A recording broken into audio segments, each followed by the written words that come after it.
정부가 다음 달부터 본격적인 부동산 PF 구조 조정에 들어갑니다. 인허가를 받았더라도 18개월 안에 본 PF로 전환하지 못하면 퇴출 수순을 밟게 됩니다. 주택 매매가 늘면서 주택담보대출을 중심으로 가계대출이 빠르게 증가하고 있습니다. 은행권 가계대출이 지난 한 달 새 5조 원 넘게 늘었습니다. 미국이 중국산 전기차에 대한 관세를 100%로 인상하기로 했습니다. 미국을 비롯한 주요국들이 중국산 전기차 관세를 올릴 경우 우리 전기차 수출이 10% 늘어날 것이란 분석이 나왔습니다. 골목상권 보호를 위해 시작된 대기업 방집 규제가 오는 8월 만료를 앞두고 있습니다. 달라진 시장 환경에 맞춰 규제에도 변화가 필요하다는 목소리가 나오고 있습니다.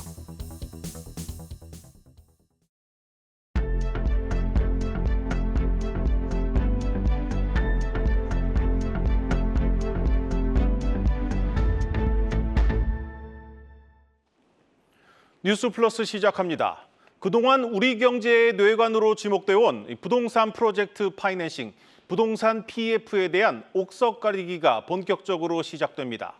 다음 달부터 230조 원 규모의 부동산 PF 사업장들을 가능성이 있는 곳과 없는 곳으로 나누고 4단계로 평가하기로 했습니다. 이 가능성이 있는 곳에는 은행과 보험사가 함께 최대 5조 원 규모의 자금을 지원하기로 했습니다. 먼저 김보미 기자입니다. 이번 부동산 PF 정상화 방안은 투트랙으로 진행됩니다. 사업성 평가를 강화해 부실 사업장은 경공매로 솎아내고 일시적으로 유동성 부족을 겪는 우량 사업장에는 추가 보증을 통해 숨통을 틔워주는 방식입니다.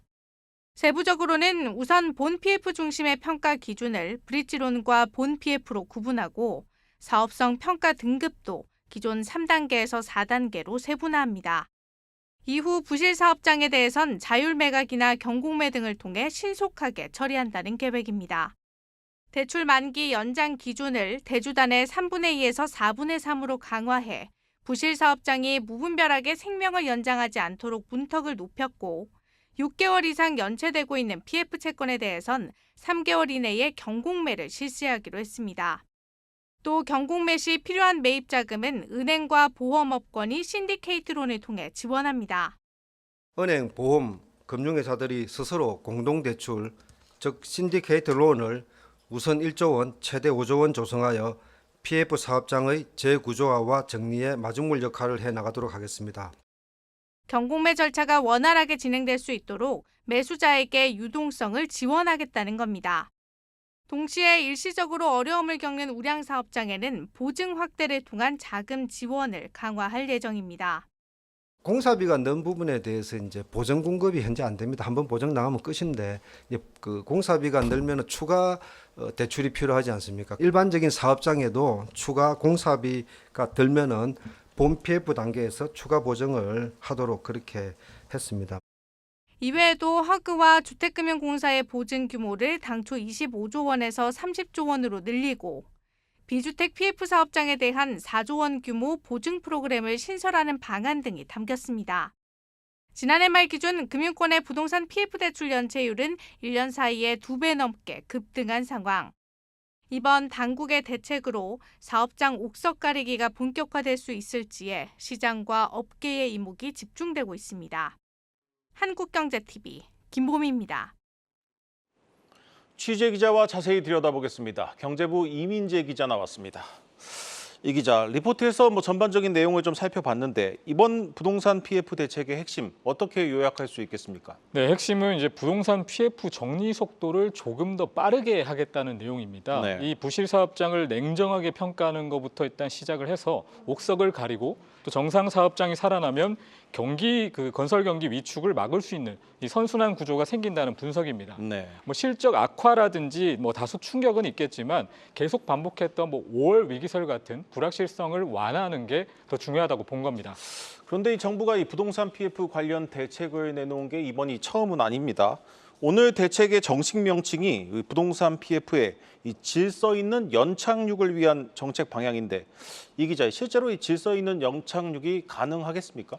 이게 계속해서 좀 나왔던 얘기거든요. 사실 이 얘기가 처음이 아닙니다. 네. 지난 2022년에도 비슷하게 방안이 마련됐지만 사실 실효성은 좀 미미했거든요. 네. 이 고금리, 고물가 상황이 계속됐고 또 이때 손해보기 싫은 금융사와 또 낙관적인 기대감이 컸던 건설사 등 사이에서 이 견해차로 가격 조율이 쉽진 않았습니다. 네. 이 당국이 정리 속도를 이번에 높여서 2, 3년 이내에 금융사 연체를 낮추는 등 해결의 실마리를 찾겠다는 계획입니다. 다만 몇 가지 문제가 있는데요. 앞서 언급된 가격에 대한 생각차가 또다시 발목을 잡을 수 있고 또 반대로 물량이 쏟아지게 되면 저축은행, 여전사, 캐피탈 등의 추가 손실이 발생할 수가 있습니다. 네, 이 가능성이 있는 이 PF 사업장들은 은행과 이 보험사들이 좀 함께 자금을 지원하기로 했는데 이 부분에 대한 좀 우려도 있습니다. 이 기자, 이렇게 되면 이 금융회사들이 충당금을 조금 더 쌓아야 하는 것 아닙니까? 맞습니다. 현재까지 금융업권의 충당금이 쌓인 총액을 100조 원 정도로 보고 있는데요. 네. 이번에 사업장 평가가 좀 더 엄격해지면 이 구조조정 속도가 빨라지면서 충당금이 더 필요하지만 당국은 이에 대해서 좀 미미한 수준이라고 일단 평가를 하고 있습니다. 네. 다만 현장 분위기는 이와 좀 차이가 있습니다. 이 부동산 경기가 당분간 좋아지기 좀 어렵기 때문에 충당금이 더 늘어날 수 있다라는 얘기가 나오고 있고요. 네. 그리고 또 캐피탈사를 예를 들면 부실 채권이 지난해 말 기준으로 1년 만에 한 50% 정도 급증을 했는데 충당금 속도는 그에 미치지 못했기 때문에 좀 우려의 목소리가 나옵니다. 또 특히나 또 PF 익스포저가 좀 큰 증권사도 좀 불안감이 큰데요. 이 박승환 기자 리포트 통해서 알아보겠습니다. 정부가 파악한 전체 부동산 PF 규모는 230조 원. 이 가운데 경공매로 넘어가는 경우는 많아야 3% 수준이라는 게 정부 설명입니다. 하지만 차일피일 미뤄지고 있는 미국을 비롯한 주요국들의 기준금리 인하에 더해 국내 부동산 경기 침체가 계속된다면 부실 사업장이 늘어날 가능성은 여전합니다. 최악의 상황은 넘겼지만 증권을 비롯한 이금융권이 PF 사업장 무더기 정리 공포가 남은 이유입니다. 더구나 해외 부동산 역시 골칫거리인 금융투자업계로서는 추가 충당금 적립이 앞으로 실적 개선에 발목을 잡을 것으로 보입니다. 증권사 중에서도 DB나 다올, BNK투자증권과 같이 고위험 부동산 PF 자산 비중이 높은 중소형사의 부담이 클 것이란 분석입니다. 실제로 이번 대책으로 증권사들의 추가 손실은 최소 3조 1천억 원에서 최대 4조 원, 더 쌓아야 할 충당금 규모는 최대 1조 9천억 원으로 추정됩니다. 대형사와 중소형사 PF 질적 구성이 초대형사 대비 상대적으로 더 유리하기 때문에 대형사와 중소형사의 추가 PF 손실 부담이 더 큰 것으로 나타났고 관련 수익성 하방 압력을 더 크게 받을 것으로 전망됩니다. 금융감독원은 사업장 재평가가 지나치게 엄격하거나 느슨하게 이루어지지 않도록 관리할 계획입니다. 금융권이 100조 원가량의 충당금을 이미 쌓아둔 만큼 충격은 크지 않을 거라는 판단입니다. 중소금융업권은 브릿지론 토담대 비중이 높아 상대적으로 이번 평가 기준 개선에 따른 부담이 있을 수 있으나 그간 PF 부실에 대비하여 선제적 충당금 적립 등을 하여 저희는 감내 가능한 수준이라고 판단하고 있습니다. 한국경제TV 박승환입니다. 네, 정부가 원하는 건 연착륙인데 이 구조조정은 속도를 내야 하는 상황입니다. 다소 좀 상충되는 부분인데 이 기자, 이 정부의 다소 엄격한 가이드라인이 나온 만큼 좀 시장에서는 이 불안감을 느낄 수도 있겠습니다. 맞습니다. 일단 PF 사업장 평가 규모를 좀 봐야 되는데요. 네. 앞서 리포트에서 나왔다시피 현재 전체는 한 230조 원 수준이거든요. 네. 이것도 최초에 얘기했던 한 100조 원 수준에서 새마을금고 등이 들어오면서 이렇게 늘어난 수치입니다. 네. 여기서 일단 당국 같은 경우에는 한 90에서 95% 정도가 정상이라고 일단 평가를 했는데 나머지 2에서 3%, 그러니까 7조 원 가량이 경공매로 나올 수 있다라고 얘기를 하고 있습니다. 네. 이 규모도 적은 수치는 아닌데 그런데 이 해당 수치가 일단 금융사 자율에 맡긴 평가로 나온 만큼 이 제대로 된 좀 현실 방향이 안 됐다라는 지적도 같이 나오고 있습니다. 네. 이 실제로 건설업계에서는 이 구조조정 공포가 좀 팽배한데요. 정부는 이런 위기설에 대해서 자꾸 근거 없다라고 일축을 하고 있지만 이번에 나온 부동산 PF 대책에 대해서 좀 과연 불안감을 잠재울 수 있는지 양현주 기자가 부동산 전문가 4명에게 의견을 직접 들어봤습니다. 부동산 전문가들은 이번 정부 대책의 방향성 자체는 동의하면서도 실효성에는 의문을 나타냈습니다. 정부가 분류한 PF 부실 사업장 규모는 23조 원에 달하는데 단기간에 쏟아질 경우 큰 혼란이 불가피하다는 이유에서입니다. 때문에 PF 사업장에 대한 평가 기준을 보다 완화할 필요가 있다는 지적입니다. 은행에서 손실을 보면서 그렇게 단기간에 많은 시장에 나왔을 때 그게 정상적으로 이루어질 가능성이 굉장히 낮기 때문에 해결책은 사실상 굉장히 낮다고 보고요. 우량 건설사가 보증을 섰으면 대출금 상환의 위험은 또 낮거든요. 그런 사업장은 분류를 해서 정상으로 분류해 주면 좋지 않을까. 건설업계는 정부가 사업성 검증 기준과 추가 공사비 보증 등을 제시했지만 실제로 적용되긴 어렵다는 입장입니다. 실제로 지난 대책에도 포함됐던 공사비 추가 보증이 현장에서 이루어진 사례는 단 한 건도 없는 것으로 파악됐습니다. 특히 부실 사업장이 경공매로 넘어가더라도 단기간에 정상화 과정을 밟을 수 있을지는 미지수입니다. 그러니까 토지를 팔려는 입장에서는 좀 더 금액을 높게 요구할 수밖에 없고 매입을 하는 입장에서는 가격을 낮춰서 요구할 수밖에 없습니다. 이번에 발표된 평가 기준 같은 것들은 법령으로 강제하는 것이라고는 보기가 어렵습니다. 가격에 대한 이견에 대한 내용들이 쉽게 해결될 것이라고는 보기 어렵습니다. 이번 정부안이 사후 대책에 국한된 만큼 사전 대책을 마련해 병행해야 한다는 지적도 나옵니다. 미분양 정책을 통해 건설업계 스스로 PF 부실을 떨쳐낼 수 있는 체력을 만들어줘야 한다는 겁니다. 분양이 되어야 PF 이자나 원금도 갚을 수 있는데 이게 막혀 있는 거거든요. 선제적으로 정부가 대책을 내놨어야 된다고 봐요. 그러고 난 다음에 안 됐을 때 이렇게 부실 기업의 정리가 필요하지 않나. 근본적으로 부실 PF 뇌관을 없애기 위해 시행사의 자기자본 비율을 높이는 안이 필요하다는 조언도 적지 않습니다. 부동산 PF 사업을 하는 사업 시행자에게 자기 자본의 어떤 투입 비율들을 좀 높임으로 인해서 사업의 어떤 리스크를 평균적으로 좀 줄이는 방향으로 근본적인 개선이 이루어져야만 이 PF 건설 시장의 안정화에 좀 도움이 되지 않을까 이렇게 보입니다. 한국경제TV 양현주입니다. 네, 연착륙도 중요하지만 이번 기회에 우리 부동산 PF 대출 구조에 대한 이 근본적인 변화가 필요하다는 지적도 있습니다. 또 이번 대책이 앞으로 변화할 이 부동산 경기나 이 대내외 환경에 따라서 흔들릴 가능성도 남아 있지 않습니까? 네, 맞습니다. 일단 당국은 계속 거듭해서 이번 사안이 이 감내 가능한 수준이라고 계속 얘기를 하고 있거든요. 네. 그런데 낙관적으로 좀 보기는 어렵습니다. 이 글로벌 아까 얘기하신 불확실성 같은 충격이 계속 될 수가 있기 때문인데요. 이 부동산 경기 전망도 사실 올해 하반기부터는 좀 낙관적이지는 않습니다. 또 여기다가 또 하이 리스크, 하이 리턴식의 PF 투자 관행을 좀 바꾸는 것도 중요한데요. 일단 금융위는 이런 부분을 전반적으로 다 고려해서 기재부 그리고 국토부 등과 중장기 전략을 마련할 계획이라고 밝혔습니다. 네, 잘 들었습니다. 경제부 이민재 기자였습니다.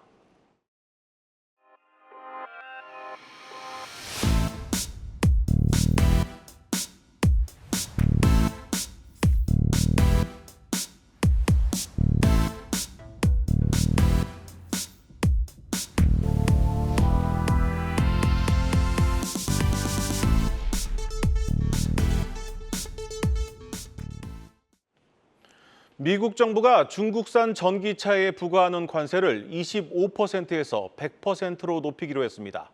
중국은 당장 보복을 시사하며 반발하고 있습니다. 이 미국 대선을 앞두고 미중 무역 전쟁이 불붙고 있습니다.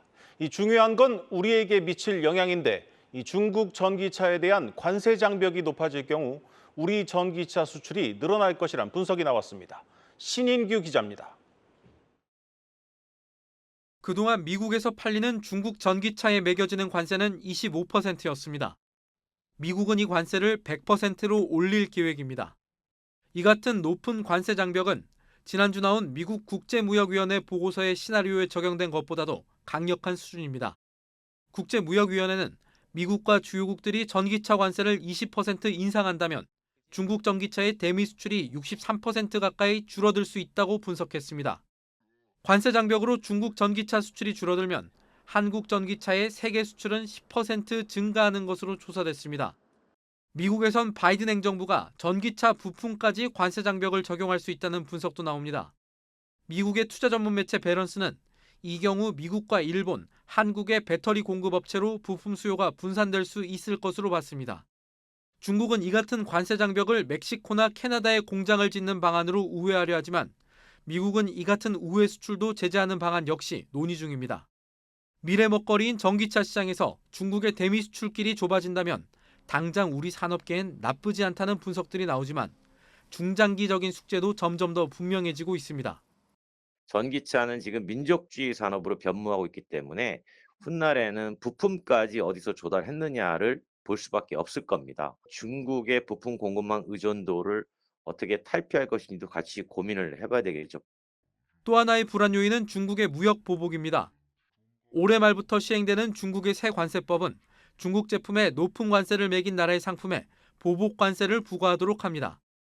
미중 무역 갈등이 본격화되며 공급망 혼란이 가중됐던 지난 2018년의 위기가 재현될 가능성 역시 배제할 수 없는 상황입니다. 한국경제TV 신인규입니다.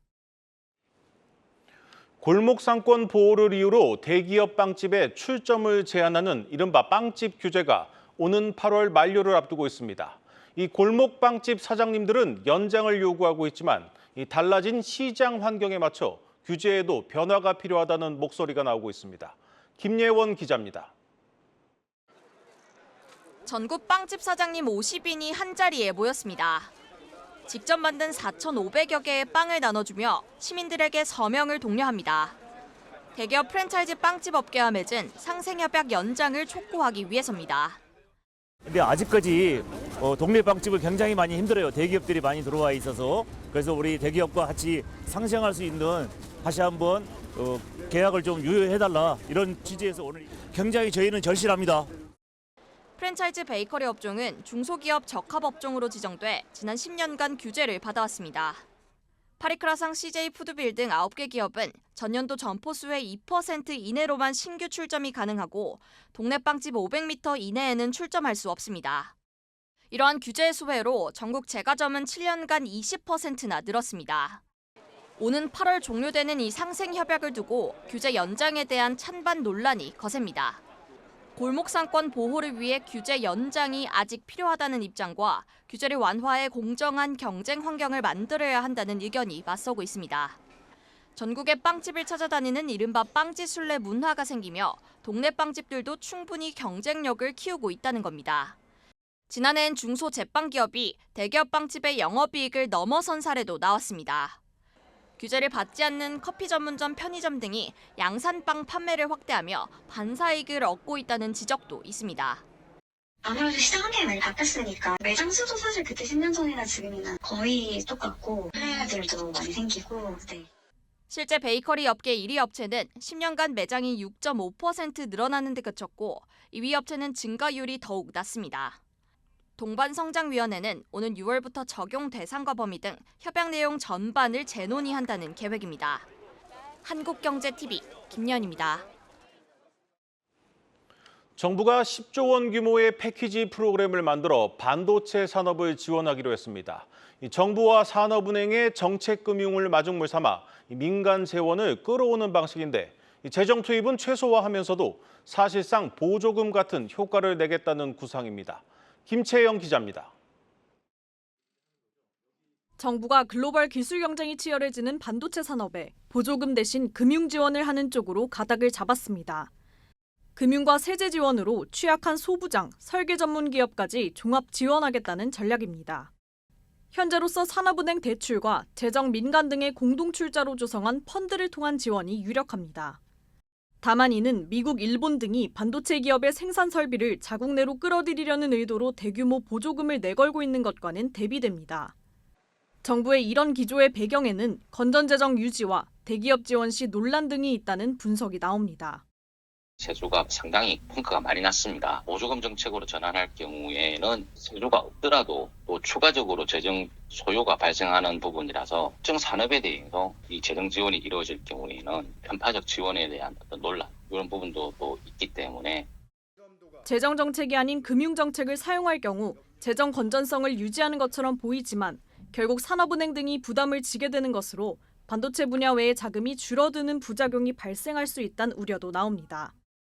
반도체 기업의 금융 지원 규모가 워낙 크다 보니까 다른 쪽에 좀 자금이 원활하게 돌지 않는 그 2차 효과들이 있을까 봐 그게 저는 좀 걱정이고요. 차라리 정부가 반도체 기업들한테 보조금을 주고 반도체 기업들의 업황이 중장기적으로 확실히 나아지면 결국은 이것을 세수를 통해서 다시 흡수할 수 있는 부분이 있거든요. 미국 대선 이후에 추가 보조금 지급 가능성도 변수로 대형 제조업체를 중심으로 한 직접 지원을 추가로 검토해야 한다는 목소리도 나옵니다. 반도체 이 제조시설 투자라는 게 굉장히 큰 그 자금이 들어가기 때문에 그게 회수되는 기간이 꽤 길어서 초기에 어떤 그런 그 자금 투자가 상당한 이제 기업의 부담으로 다가옵니다. 그래서 미국과 일본 등의 설비가 본격 가동되는 2032년에는 현재 31%인 첨단 반도체의 한국 내 생산 비율이 9%대로 급락할 것이라는 암울한 전망도 나오는 상황. 대출과 펀드를 통한 지원이 생색내기식에 그치지 않도록 전략산업 보조금 지급 등 재정을 통한 지원 방안도 중장기적으로 검토할 필요가 있다는 지적입니다. 한국경제TV 김채영입니다.